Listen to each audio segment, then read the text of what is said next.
Hello and welcome to the San Diego Zoo. We're going to go explore the monkey trail in a second here, kind of see what we can observe, see if we can observe examples of tool usage, precision grip, power grip, anything else we can pretty much see. Social bonds from monkeys and gorillas. The main difference between a monkey and a gorilla is simple. Gorillas are usually bigger, monkeys have tails. So like I said, we're going to go see what we can find, and it should be a fun time. Thank you for joining us. I'm sitting here with Greg Ficino. I'm the animal care supervisor of the HOZ area here at the San Diego Zoo. My background is in biological anthropology or physical anthropology from UC Davis up north. And spent a dozen years or so working for the university in research and behavior, socioecology, primate evolution, adaptation, and some field work in Africa, South America, and consulting throughout a handful of different zoos and labs in the nation on this particular subject.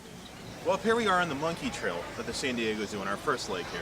And right here you can see the black mangabeys. This is the first enclosure that we're at. Absolutely. Black mangabeys are one of the larger of the mangabey species that lives in Central Africa. And they they're kind of what we call a go-between in terms of they're really comfortable on the ground as a terrestrial animal, but their intermembral index is set up so that their legs are a tiny bit longer than their arms, but pretty much they're pretty even across the back.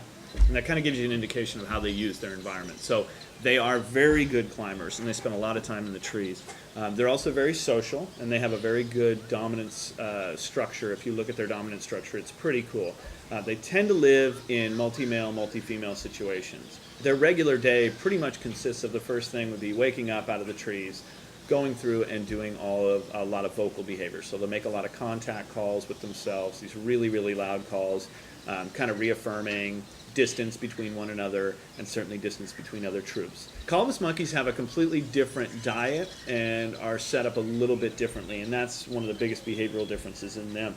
They also live in large multi-male, multi-female groups. They tend to avoid the ground almost exclusively. Again, their intermembral index is skewed a little bit more towards the hind legs being longer and that big long tail, which tells you something about whether or not how they locomote, and that is primarily in the trees, arboreally. And this short thumb? The shortened thumb is kind of an adaptation. It's something that was not necessary for the way their diet is being processed. They're leaf-eating monkeys. They eat primarily plant material, primarily fresh leaves and things like that. So processing things and working through problems or breaking through stuff like that isn't as much as a scenario for them.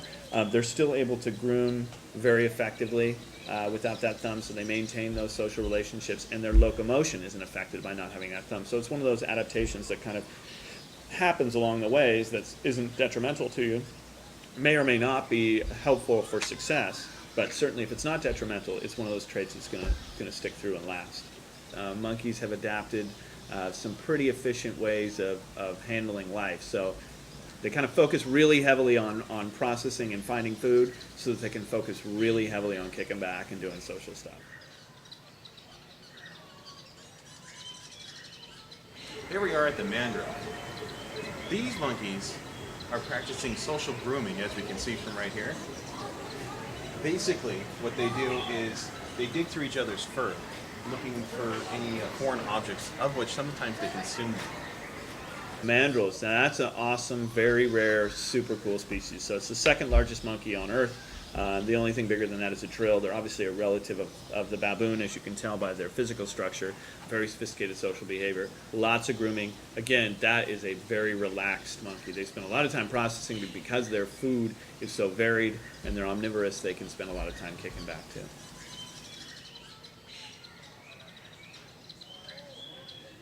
Here we are at the wolf guanin. This is an interesting monkey because their small bodies allow them to be very agile because they're tree jumpers, like many monkeys, but these guys can actually venture further out on the branch. With their great eyesight, they can judge distance with their depth of field. So what this monkey basically does is it jumps from one tree to another and doesn't necessarily worry about where it's going to grab. It just kind of grabs the branches as it goes down since it's light enough to do that. Wolf guanins, yeah, absolutely. Absolutely. So they're a smaller forest monkey. Again, the guanin species is the primary species from Africa. The standard forest monkey is a guanin. And so these guys are great. They live in smaller family groups, so they tend to be pretty tightly knit, very family oriented, spend a lot of time grooming again, and that's a good solid family group that we have here. So you see a lot of grooming behavior, and you see a lot of problem solving behavior. They have a very complex exhibit that's very enriched for them, so they have a lot of things to do, but no matter how much stuff we can put in there that's exciting, it's always the stuff on the other side of the fence that's the most riveting. You know, the banana leaf that's growing outside the thing that needs to be pulled through. Like the mangabees, omnivorous, they'll eat anything. They'll work through all kinds of different problems to eat that, and they also have a lot of predator avoidance strategies that they have to develop too. Again, being a smaller monkey, now all of a sudden the list of predators that are out for you is a lot larger, and you're talking about, you know, giant hawks and eagles that can take you out, as well as snakes or leopards or things like that. So they have a very sophisticated vocal system. They have a very sophisticated social system. They respond very well to the alarm calls of other monkeys.